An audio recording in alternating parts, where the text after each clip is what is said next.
we got cut off.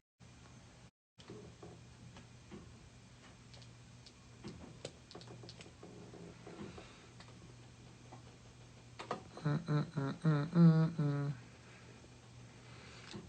guess I'm just about to get on with it. There he is. There he is. Here's this guy. All right, my partner in crime. There he is. All right. So we got cut off. We're back online. I guess after an hour they cut you Smack off. camp. Yeah, the internet doesn't like us preaching to people for this long, but apparently the people are liking it because we're getting some comments. It's pretty cool. Got some people watching. So I'm pretty happy with what's going on so far, bro. So lay it on me. Finish the story. All right. So the year is 2016, Boulder, Colorado. For all of you tuning back in, hold on. For all of you tuning back in because we got cut off, this is Danny's like horrific Tinder story in Colorado in 2016 because that's what I asked him. Like, yo, let me get a Tinder nightmare. All right, so lay it on me. It starts snowing. You're in Colorado 2016. Spirit fingers, motherfucker. What's good? So some people hate hearing the story. I have no problem telling it, but you know what? I'm gonna lay it on. So, you know, at the time, new to the Tinder game, you know, didn't really know the ins and outs of it, you know. So I match up with this girl. Pictures, all face, looks really pretty, you know. Angles, bro, the angles. So I'm like, all right. Hey, wait, hold on. Everybody's beautiful on the inside. Psych! That's the wrong number because some of those people are miserable fucks. But keep going. I'm sorry. So I'm like, this girl hits me up. She's like, hey, like I live in Boulder, and I was like, oh, it's awesome. Like I'm actually gonna be in Boulder this afternoon. I'm meeting up with some of my friends from home who happen to live out there. We're gonna go on a hike with our dogs. Afterwards, if you want to meet for a drink, we can meet for a drink. She's like, okay, yeah, it sounds great. I was like, I don't really know Boulder, so call the shots. So I can't think of the place, but there's this whiskey bar there. I go to the whiskey bar. I sit down. I start talking to the bartender. I got there, you know, half hour early. And I'm shooting the shit with the bartender. And he's like, where you from, man? I was like, from New York. Just moved up here not too long ago from Texas. And he's like, oh, cool, right on. Like, what brings you to Boulder tonight? I was like, you know, I'm here visiting some friends. And I just matched with this girl on Tinder. She wanted to meet me here for a drink. I'm just kidding. So he's like, oh, cool. You got a picture? And like, he was all into it. So I'm like, yeah, man, I got a picture. Wait, he was all into your Tinder swipe connection? No. So like, he was on my team. Oh, okay, he was on my team. He was like, show me a picture of your Tinder date. Like, so I know. All right, cool. So I show him a picture and he's like, oh, I don't know, man. I was like, what do you mean? He's like, it's all face, bro. I don't know. I was like, what is that? What do you mean it's all face? Is that a thing? And he's like, yeah, bro, usually if they show all face, you know, like, you know, it might be all makeup. It might not be what you're expecting. So right then and there, I'm like, fuck, why'd you gotta tell me that, man? Like that now I'm like mentally checked out. I want nothing to do with this. So I'm sitting there. Is that easily influenced? No, he made a really good point. I know. So I'm thinking about it, and I look at the guy. I was like, all right, fine. I'll take my hat off, Chris. Sorry, there you go. I was like, I'll take a double of Breck bourbon, please. So he gives me a double Breck bourbon. I have a beer. Double red bourbon. Breckenridge bourbon. Breckenridge bourbon. So I'm sitting there and I'm sipping on Breckenridge bourbon, and these two gorgeous girls walk in. They sit down next to me. And they start talking to me. They're like, "What are you doing?" And I'm like, "Oh, it's good." Like, I'm looking at them like, damn, neither of them are my Tinder date. Shit.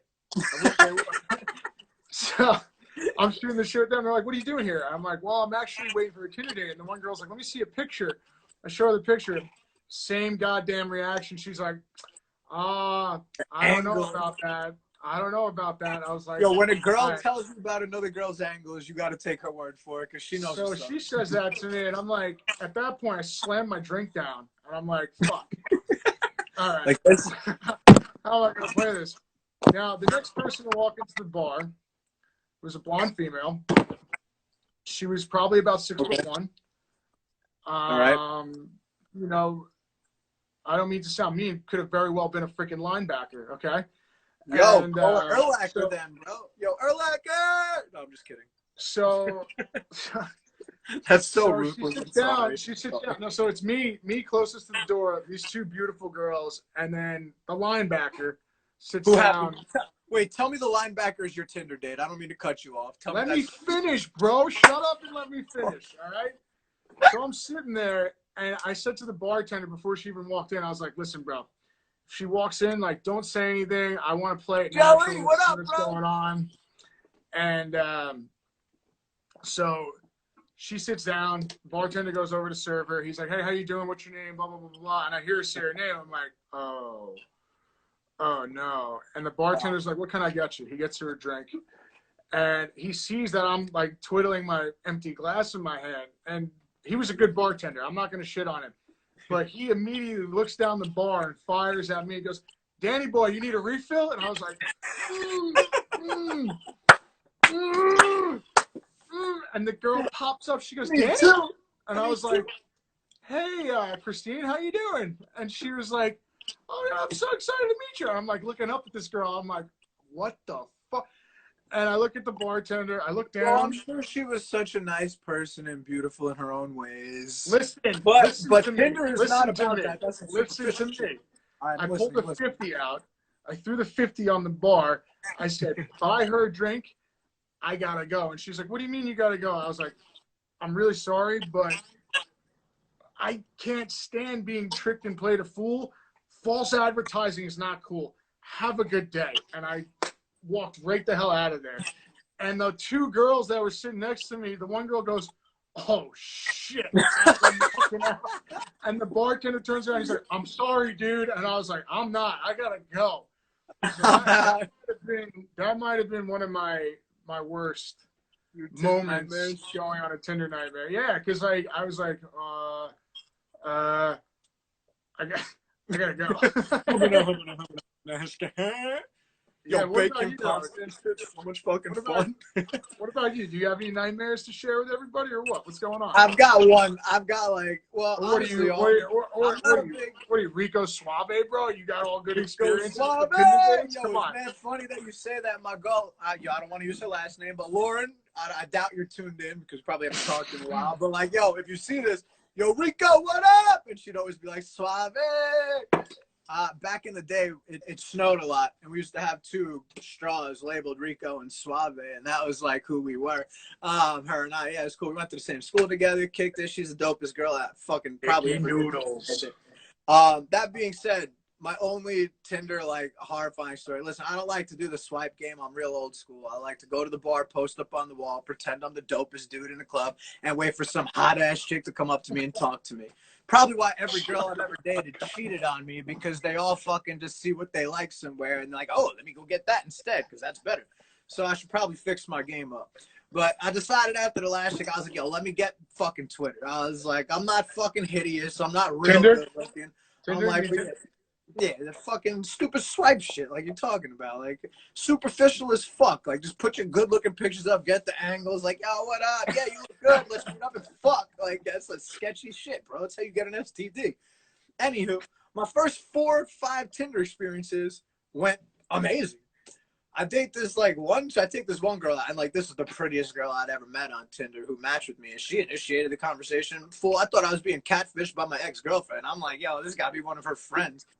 So I take this chick out to a sushi restaurant because she wants to go to sushi. I drive my ass all the way from Garden City to Center Reach for this fucking sushi restaurant because it's supposed to be the best and it's close to where she lived. My boy, this chick ordered $289 worth of sushi a la carte off the menu on the first date and dipped as soon as the bill got paid. And I'm not gonna she lie, didn't even get laid? bro, I'm not gonna fuck getting laid. I didn't want to. Talking to this girl literally made me feel like I made the biggest mistake of my life ever going on a dating app. I'll never use a dating app ever again. I'd rather go to Barnes and Nobles and say hello to a girl reading a book that I'd never have a chance with than go to a dating app or to a bar. I will never date a girl at a bar ever again either. It's the same type of chick. Let's get fucked up and fuck. Like, yo, not my game, bro. Because you know they want to keep going out with their friends and fucking other people when they get fucked up. But You're a sucker. yeah, that's it. I'm real selective now, and that's not all women. So like, girls, if you're watching this, like, don't take it the wrong way, please. That's just my experience with the women that I've been dealing with in my life. Like, they say it in that one song, who knew pretty girls had the evilest face? Like, you know what I mean? Like, bro, like being pretty is a double-edged sword. Like, these women and men that are gorgeous, like, yo, they're not all there. Like, they might be on the surface because they're fucking geniuses and they're good looking, but they use those good looks to manipulate the system and every That's person his real around. hair. Oh, is that what they're asking? Yeah. So I didn't even see the comment from here. I'm going blind. How about, you want a banana? No, I'm just kidding. But yeah, that was my worst Tinder experience ever, and it 100% took me off Tinder because, like, even though the girl was like drop dead gorgeous, blonde hair, blue eyes, C cup, fat booty, beautiful, like she was a cheerleader for whatever college she went. I think she went to like UDEL or some shit. No, they don't have a good football team. Who's got a good football team down there? UDEL. It was UDEL then, yeah. No, Rutgers. Rutgers. That's Jersey, yeah. For Rutgers. And I'm sitting there and I'm like, brah, like, how you gonna order close to $300 worth of food and like not even stay for dessert or a conversation? So that was the end of online dating for me. I was like, fuck that noise. Not even lie. I'll never use online dating ever again. It bothers me. The whole swipe thing is just like, hey, let's meet up, let's fuck, and if I don't like the way you are, we ain't fucking. Like, dude, I ain't trying to catch. I made it 30 years without catching an STD with all the chicks I've been with, and like, I ain't gonna lie. You're not having enough fun, bro. I'll be real with you, man. Like, I've fallen, quote unquote, in love fucking like 8 times. I told 8 different women I love them, and they all did the same thing. So your most recent love story. Oh, I never got over that, dog. If she watched on some fake ass account, you better come back into my life, motherfucker. You my soulmate. I doubt it, but you know what? You probably think I'm a degenerate, sick fuck. She did you dirty. I did not like that story. That's all right. Don't even worry about it, bro. Because, like, most people don't know the whole story. Like, yeah, she did do me dirty, like, hella dirty. I did a lot for that girl. I dedicated my whole life to that girl. Like, yo, that was my soulmate. And you know what? Like, a lot of people won't even understand. Like, if she were to come back into my life, as much as I respect myself, I might have to allow it. At the same time, it wouldn't even be her coming back into my life because, fool, I'm not going to lie. Like, for the past year since she fucking left me for some other fool, I've been trying to get her back. So almost borderline stalker status. I got to, like, stop. Like, I'm fucking retarded. I'm spending, like, yo. Talk to you about that. I talked to you about I can't be doing that shit. You don't give up on love. And even then, yo, she might have given up on me, so I might be fucking delusional. But you know what? It is what it is. Like, I love that girl with all of my heart and soul, and it was nothing like any other girl I'd ever told I loved before. So, you know, I'll go to bat through thick and thin for her, even after she did me dirty. Like, I'll never badmouth her. Like, that girl was there for me when I had absolutely nothing. She had my back when I had absolutely nothing. She built me up when everybody in my family and my closest friend base broke me down, and she supported me through all the bullshit. Problem was, she was Colombian, my family's old school Italian, and some of the people just thought she was in it for the money. You know what I mean? And they let it be known. And it was, you know, like, there's only so much you could take. Not to mention, when she drank one time, she destroyed everything in my mom's house, and my mom never let her back in the house. So every single day for the 3 years we were dating, I would drive an hour and a half to 2 hours every night to pick her up because she always wanted to hang out. And then we'd drive all the way back out to Cutchogue to my summer house and chill. And we'd get there like 1:30 in the morning, sleep until 5 a.m. because I had to leave by 5:30 to get to work at 7:30, 8 o'clock in the morning the same day. So, like, yo, she was dedicated to me. I don't know where she left, but such is life, bro. Such is life. Life goes on. Just like with COVID-19, life goes on. And I'm sorry. Everybody who's watching right now, everybody who's watching, is everyone safe? Can everyone just type safe? Is everyone good? Is everyone healthy? Did anyone have COVID-19 that's watching? And if you did, how did it go? Swiftly?